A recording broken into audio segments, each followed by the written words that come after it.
আজ আমরা আলোচনা শুরু করব পরের চ্যাপ্টার বা একদম লাস্ট চ্যাপ্টার তোমাদের, যেটা জাতি গঠন এবং এর বিভিন্ন দিক। জাতি গঠন বলতে এখানে দেশ তৈরি হওয়া বোঝানো হচ্ছে। কোন দেশ?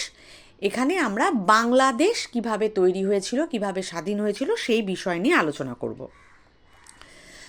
বাংলাদেশ যদিও প্রথম স্বাধীন হয় পাকিস্তানের সাথে, মানে তখন কিন্তু সেটা বাংলাদেশ ছিল না, তখন সেটা ছিল পূর্ব পাকিস্তান। মানে 1947-এর 15ই আগস্ট যখন ভারত স্বাধীন হয় এবং 1947-এর 14ই আগস্ট যখন পাকিস্তান স্বাধীন হয়, পাকিস্তানের সাথেই পুরো বাংলার, মানে আমাদের টোটাল বাংলাদেশ এবং পশ্চিম বাংলা মিলিয়ে যে বাংলা, সেই বাংলার মুসলিম অধ্যুষিত যে অংশটা ছিল সেটা পাকিস্তানের সাথে জুড়ে যায়। এবং 47-এর 14ই আগস্ট পাকিস্তান যখন স্বাধীন হয় তখন বাংলার মুসলিম অধ্যুষিত অঞ্চল বা যেটাকে পূর্ব পাকিস্তান বলা হচ্ছিল সেটাও কিন্তু স্বাধীনতা পায়, কিন্তু তারা পাকিস্তানের অন্তর্ভুক্ত হয়, কারণ যেহেতু ওই পোর্শনগুলোতে বেশিরভাগই মুসলমান বা মুসলিম জনগণ বাস করতেন, সেই জন্য সেই অংশটা চলে যায় পাকিস্তানের ভিতরে। আবার একই রকমভাবে পশ্চিম পাঞ্জাব যে অংশটা রয়েছে সেই পশ্চিম পাঞ্জাব অংশটাও কিন্তু পাকিস্তানের ভিতর চলে যায়। পশ্চিম পাঞ্জাবকে নিয়ে পাকিস্তানে খুব একটা সমস্যা হয়নি, সমস্যা হয় এই পূর্ব পাকিস্তানটাকে নিয়ে। বাংলাদেশের ম্যাপটা যদি কখনো দেখো, দেখবে ভারতবর্ষের একেবারে পূর্ব দিকের শেষের দিকে বাংলাদেশ অংশটা রয়েছে, আর পাকিস্তান রয়েছে ভারতবর্ষের পশ্চিম দিকে। তার মানে পাকিস্তানের মধ্যে বাংলাদেশ পড়লেও পাকিস্তানের সাথে বাংলাদেশের যোগাযোগ করার সেই সময়ে অন্তত বা আজকের দিনেও যদি ধরি, যোগাযোগ করার মাধ্যম ছিল হয় জলপথ, বঙ্গোপসাগর দিয়ে, আরব সাগর দিয়ে এসে বঙ্গোপসাগর হয়ে বাংলাদেশে যাওয়া, নয়তো আকাশপথ। কারণ স্থলপথে যদি পাকিস্তানের সাথে বাংলাদেশের যোগাযোগ রাখতে হতো, মানে সেই সময়কার হিসাবে যদি আমরা বলি, পশ্চিম পাকিস্তানের সঙ্গে পূর্ব পাকিস্তান, বাংলাদেশকে সেই সময় পূর্ব পাকিস্তান বলা হতো, পশ্চিম পাকিস্তানের সঙ্গে যদি পূর্ব পাকিস্তানের যোগাযোগ রাখতে হতো তাহলে হয় জলপথে নয় আকাশপথে যোগাযোগ রাখতে হতো। কোনোভাবেই স্থলপথে পূর্ব পাকিস্তান আর পশ্চিম পাকিস্তানের যোগাযোগ রক্ষা করা সম্ভব ছিল না, কারণ পুরো স্থলপথটা ছিল ভারতবর্ষ। আর ভারতবর্ষ টপকে গিয়ে পাকিস্তান, পশ্চিম পাকিস্তান পূর্ব পাকিস্তানের সঙ্গে যোগাযোগ রাখতে পারতো না, বা পূর্ব পাকিস্তান পশ্চিম পাকিস্তানের সঙ্গে যোগাযোগ রাখতে পারতো না। এদের মাঝখানে, মানে পশ্চিম পাকিস্তান এবং পূর্ব পাকিস্তানের মাঝের ভৌগোলিক দূরত্ব ছিল 1200 মাইল, মানে প্রায় 1300-রও বেশি কিলোমিটার, এত দূরত্ব।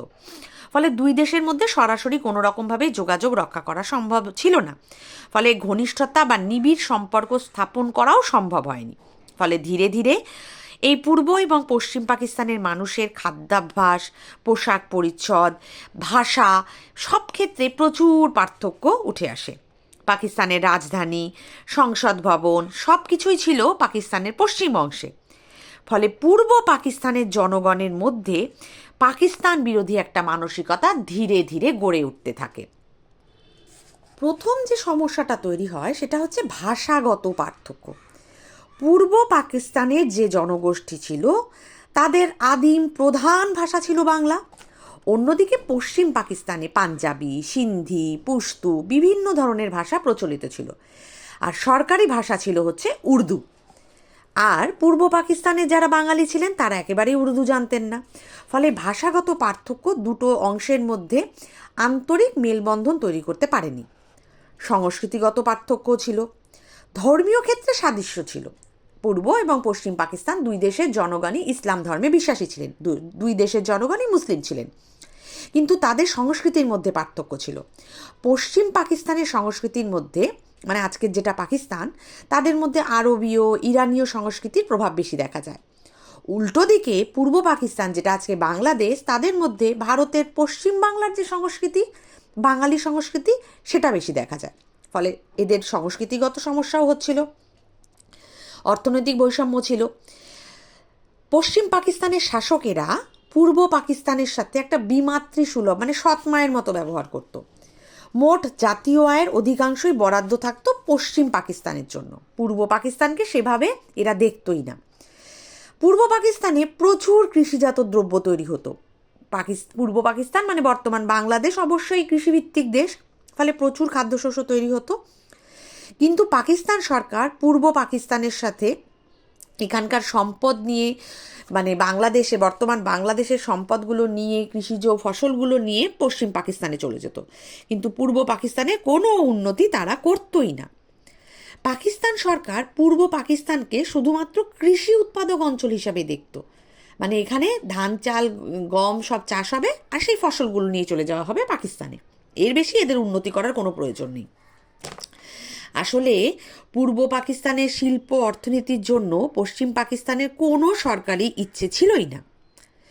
ফলে পূর্ব পাকিস্তানের বৈদেশিক বাণিজ্যের রপ্তানির ক্ষেত্রে পাটজাত দ্রব্য, বস্ত্র, কাগজ এই সব পূর্ব পাকিস্তান থেকে সংগ্রহ করা হতো এবং রপ্তানি করা হতো। আর যে বিদেশি মুদ্রা পাওয়া যেত এগুলো রপ্তানির বিনিময়ে, সেগুলো সব পশ্চিম পাকিস্তানে ব্যবহার করা হতো, পূর্ব পাকিস্তানে কোনো কিছু ব্যবহার করা হতো না।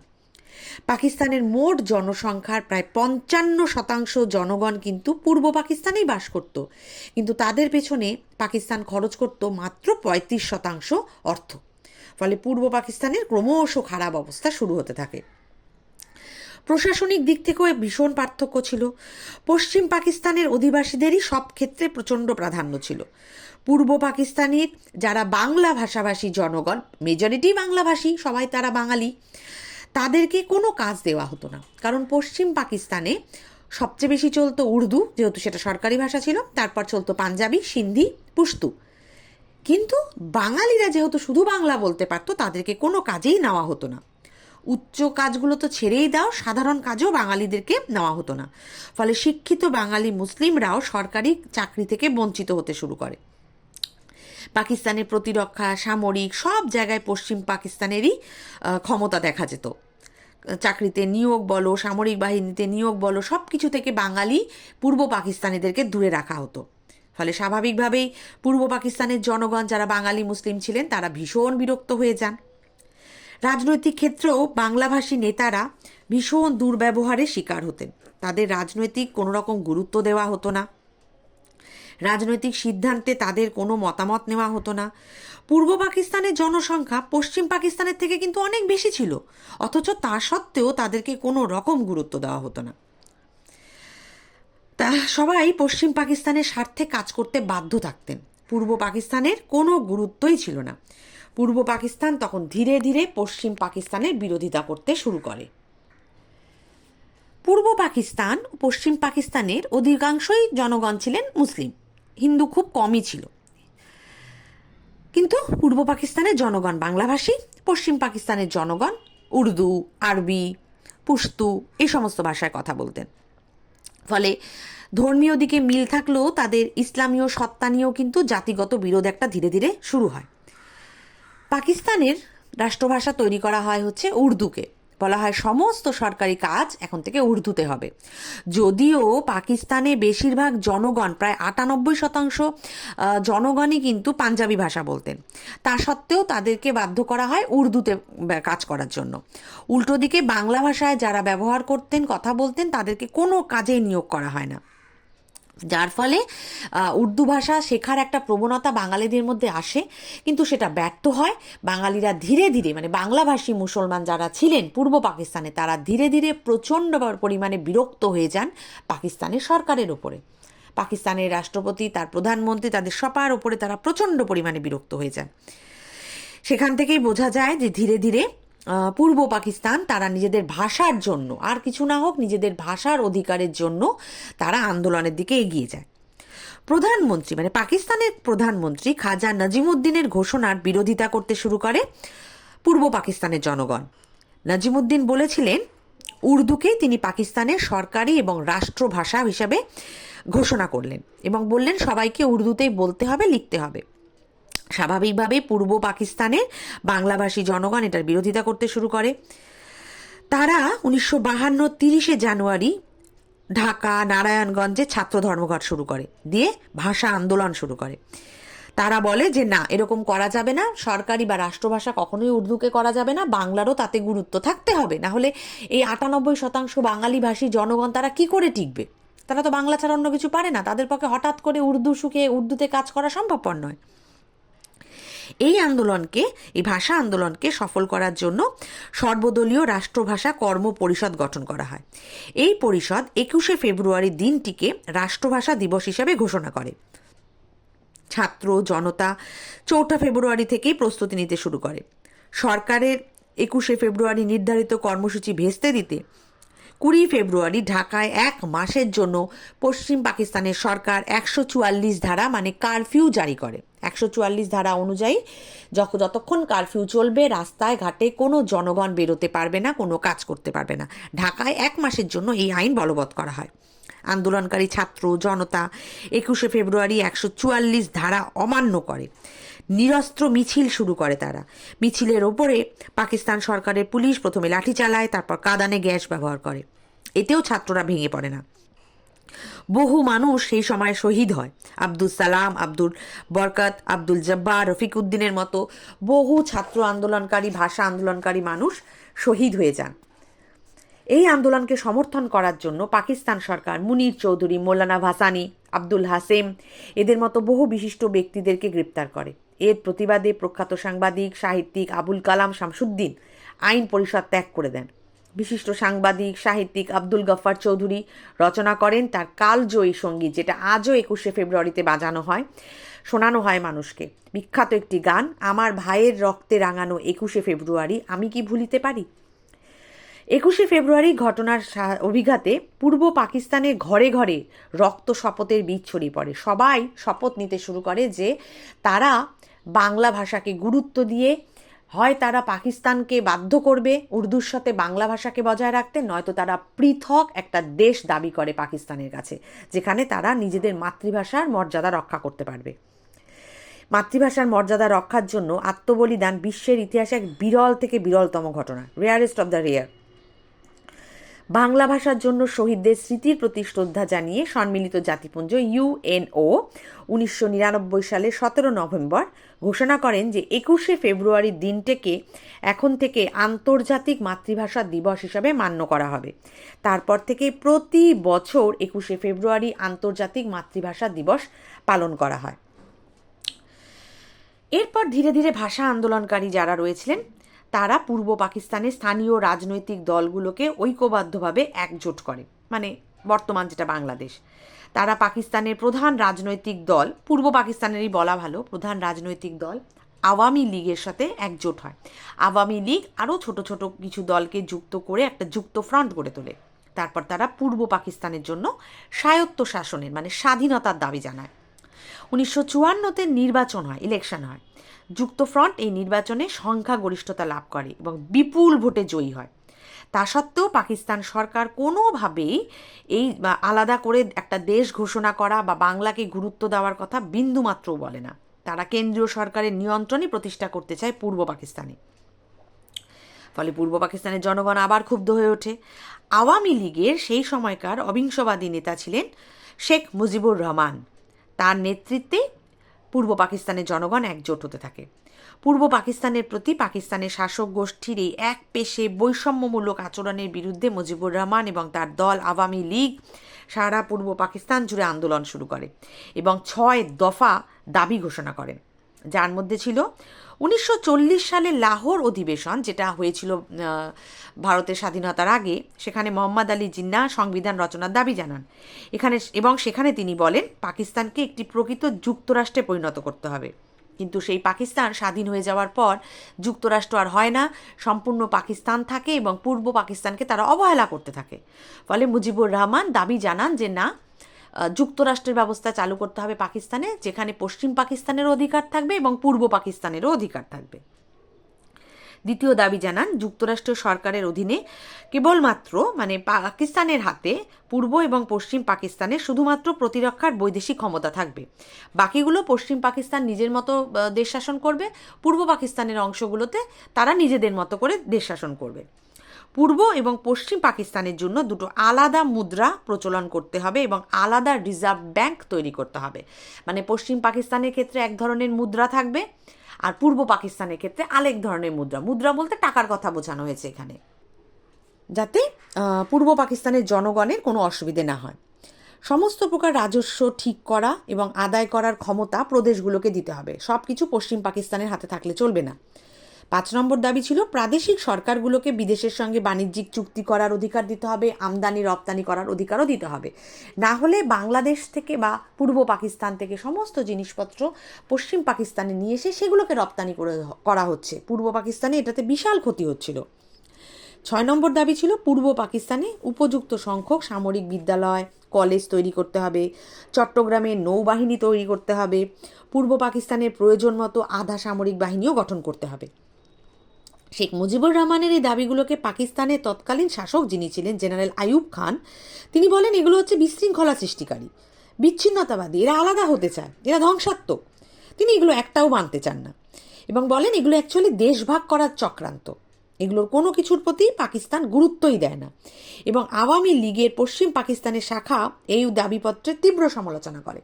যে আওয়ামী লীগের নেতা ছিলেন মুজিবুর রহমান, তিনি পূর্ব পাকিস্তানের নেতা ছিলেন, কিন্তু পশ্চিম পাকিস্তান তার বিরোধিতা করতে শুরু করে।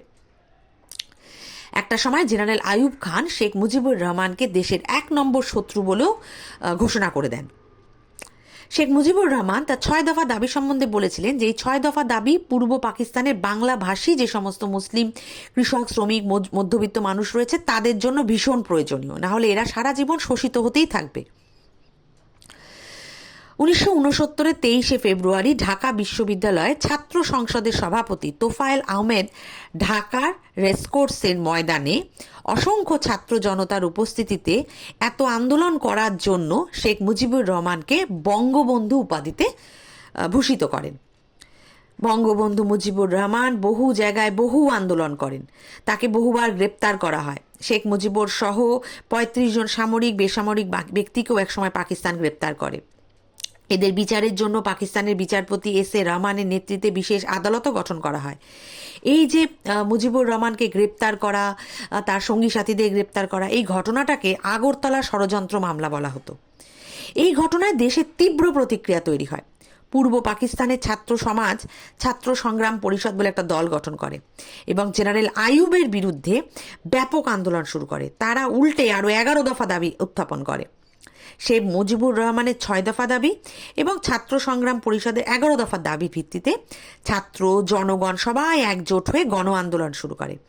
এই আন্দোলন চলাকালীন পুলিশের গুলিতে আসাদ, মতিউর রহমান নামে 2 জন ছাত্রনেতা মারা যান। এরপর রাজশাহী বিশ্ববিদ্যালয়ে অধ্যাপক ডক্টর শামসুর মোহারকে হত্যা করা হয়। পশ্চিম পাকিস্তানেও তীব্র আন্দোলন শুরু হয়ে যায়। পশ্চিম পাকিস্তানের অবাঙালি বুদ্ধিজীবীগণ এই ঘটনা নিন্দা করেন, কারণ ছাত্রদের ওপরে কখনো এরকম পুলিশ গুলি চালাতে পারে না, এগুলো নিয়ম ভঙ্গ করা হচ্ছে। ফলে পশ্চিম পাকিস্তানের রাজনৈতিক দলগুলো 8ই জানুয়ারি পূর্ব পাকিস্তানে ঢাকায় এসে মিলিত হন। তারা 8 দফা কর্মসূচি গ্রহণ করেন। কি করে এই পরিস্থিতিকে নিয়ন্ত্রণ করা যাবে সেটা নিয়ে জেনারেল আইয়ুব খানের সঙ্গে তারা আলোচনা করতে শুরু করেন।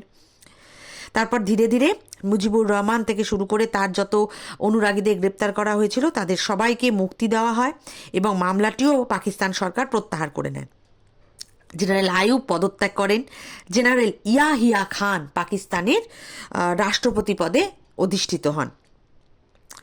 পূর্ব পাকিস্তানের এই গণ আন্দোলনের প্রতি পাকিস্তান সরকারের দমন নীতি ঘরে বাইরে ভীষণভাবে সমালোচিত হয়। বিভিন্ন গণতান্ত্রিক দেশে তথা তৃতীয় বিশ্বের বিভিন্ন দেশে পাকিস্তান সরকারের তীব্র সমালোচনা করা হয়। এই পরিস্থিতিতে প্রচণ্ড চাপের মুখে বাধ্য হয়ে পাকিস্তানের সামরিক শাসক জেনারেল ইয়াহিয়া খান 1970 সালের ডিসেম্বর মাসে নির্বাচন ঘোষণা করে দেন যে ইলেকশন হবে। 1970-এর 7ই আর 17ই ডিসেম্বর 2টো নির্বাচন হয়। জাতীয় পরিষদে 313টি আসনের মধ্যে পূর্ব পাকিস্তানের মধ্যে ছিল 169টা আসন আর পশ্চিম পাকিস্তানে ছিল 144টা আসন। আওয়ামী লীগ পূর্ব পাকিস্তানের 169টা আসনের মধ্যে 167টা আসনই জিতে যায়, মানে 2টো বাদে শেখ মুজিবুর রহমানের দল সমস্ত আসনগুলো জিতে যায়। অন্যদিকে পূর্ব পাকিস্তানের প্রাদেশিক পরিষদের 310টার মধ্যে আওয়ামী লীগ একাই পায় 298টা আসন, মানে হিউজ ভোটে আওয়ামী লীগ জিতে যায়। এইভাবে আওয়ামী লীগ জাতীয় প্রাদেশিক 2 পরিষদে বিশাল সংখ্যাগরিষ্ঠতা পায়। এর ফলে পিপলস পার্টির নেতা জুলফিকার আলী ভুট্টো, যিনি পাকিস্তানের সেই সময়কার ক্ষমতাসীন দলের নেতা ছিলেন, তিনি ভীষণ এটার বিরোধিতা করেন। কারণ এখান থেকেই বোঝা যাচ্ছিল যে পূর্ব পাকিস্তান ধীরে ধীরে পশ্চিম পাকিস্তান থেকে আলাদা হয়ে যাবে। 1971 3 মার্চ জাতীয় পরিষদের অধিবেশন আহ্বান করা হলেও এই পরিস্থিতিতে রাষ্ট্রপতি জেনারেল ইয়াহিয়া খান জাতীয় পরিষদের অধিবেশন স্থগিত করে দেন, কারণ তিনি বুঝেছিলেন যে আর পূর্ব পাকিস্তানকে আটকে রাখা যাবে না, কারণ পূর্ব পাকিস্তান পাকিস্তানের প্রচণ্ড পরিমাণে বিরোধিতা করতে শুরু করে দিয়েছে। এইখান থেকেই আরেকটা নতুন পরিস্থিতি শুরু হয় 1971 সালের মুক্তিযুদ্ধ। এর পরের পর্যায়েতেই আমরা 71-এর মুক্তিযুদ্ধটা নিয়ে আলোচনা করব।